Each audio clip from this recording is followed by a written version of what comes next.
Hello friends, welcome to IELTS Success. Once again I am here with another video on latest cue card along with part 3 follow-up questions and answers to help you to attain 8 plus span. So today's cue card is talk about an interesting talk or a lecture, and the related questions could be when did you hear, where you heard it, what was it about, who was the speaker, and explain why you think it was interesting. So let's see sample answer for this cue card. So you must be wondering, what is the formula of getting 8 plus band in speaking? It's quite simple. Along with fluency, you just need to use certain vocabulary, which is lexical resources, along with few idioms or idiomatic phrases in speaking. These are some vocabulary and idioms which I have used in this cue card, and I have also highlighted them in my sample answers for your reference. Even if you manage to use 2 or 3 idioms or idiomatic phrases, you can achieve a good band in your speaking examination. No need to use entire vocabulary or entire idioms. These are just for your reference and use your original ideas. As I always mention, it's good to have 1 or 2-liner introduction for every cue card. So here is my take on this cue card. Well, in my opinion, a lecture or a conversation could either be highly influential or extremely monotonous depending on its content. In my life, I have come across a plethora of talks and speeches academically. Almost all of them were relevant and interesting as it was always related to my educational field.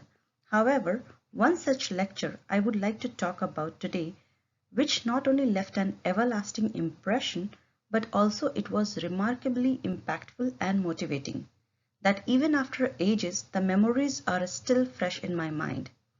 Actually, it was just a normal day of my college life when I attended a class of one of my favorite teachers, Shipra ma'am, on organizational behavior. Her way of explanation was extremely amazing as she always uses to think out of the box, which made her gain grounds among students. I vividly remember that I was exceedingly engrossed in listening to her session that day. Yet, out of blue, some mischievous students passed an offensive comment on women's education.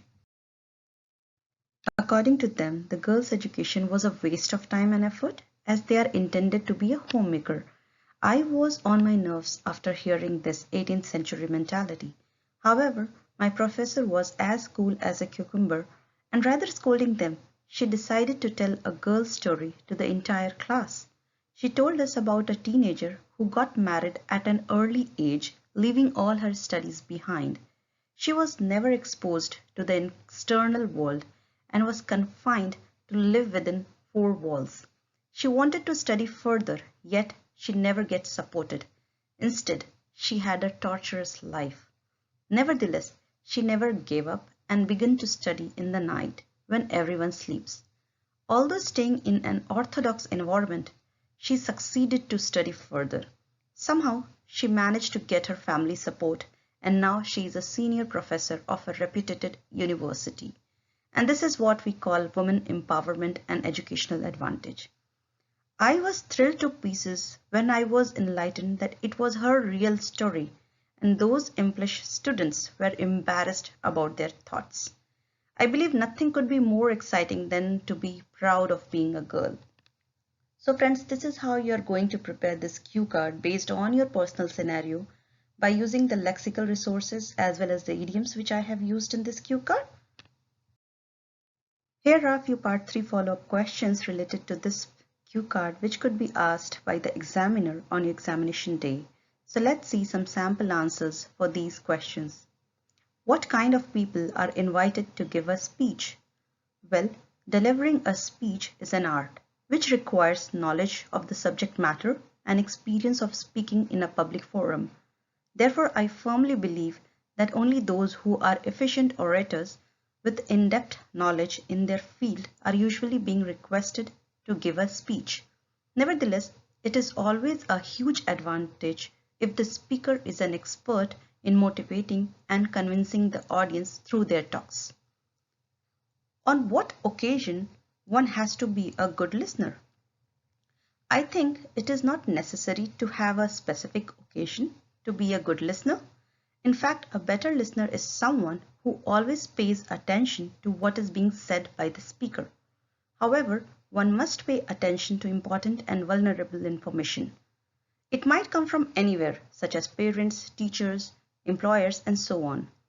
Being able to listen effectively makes people valued. Is listening to speeches important for children? Certainly yes. Listening to speeches could be highly beneficial for children. Attending to speeches at a younger age develops the chances of being attentive and patient. Nevertheless, they also get benefited from the vast knowledge of their respective fields. Also, it does build confidence in them, motivate them to be a good speaker in the future. What is required to be a good public speaker? In my opinion, being confident is one of the most essential attributes of a great public speaker. Indeed, there are some other traits of an orator, such as in-depth knowledge of the subject, good command over the language, to be able to connect with the audience, and many more. However, a highly confident speaker is more accurate, competent, intelligent, knowledgeable, likable, and believable than the less confident and uncertain speaker. Do Indian people feel nervous when it comes to public speaking? Well, I believe everyone gets nervous when it comes to public speaking, and it's not country specific.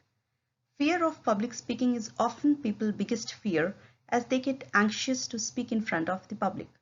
Many people in India do have a phobia of speaking in public when it comes to speaking in English language, as this is a non-native language for us. So friends, this is how you are supposed to answer part 3 follow-up questions. Thanks for watching my video. If you have any further query, please contact me via email on the below email address, which is ieltsbuddy4@gmail.com, or you can also leave your comment below in the comment section. Please don't forget to like and subscribe my channel to get further update. Once again, thank you and have a good day.